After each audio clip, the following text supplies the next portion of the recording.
જો આ સિક્કાની બે બાજુ જેવું છે. હું આ પાંચે પરંપરાઓનો ક્યાંક ના ક્યાંક સાક્ષી બન્યો છું.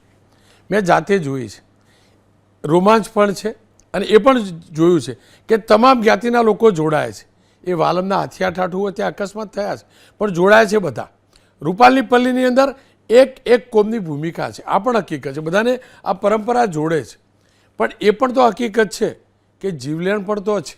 સિક્કાની બંને બાજુમાંથી કઈ બાજુ વધુ ચમકીલી છે?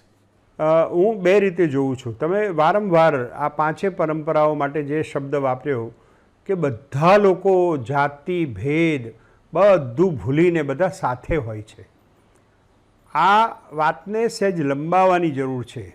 કારણ કે આ ઉત્સવો છે ને એ આપણા શાસ્ત્રોમાંથી આવેલી કેટલીક પરંપરાઓનું પરિણામ છે.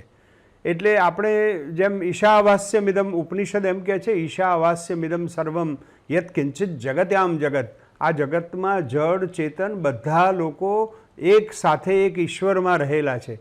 એટલે આપણે આ આપણા ઉત્સવોમાં ગાયને, બળદને, ભેંસને, બધા પ્રાણીઓને, જંતુઓને આપણે જોડવા માગીએ છીએ.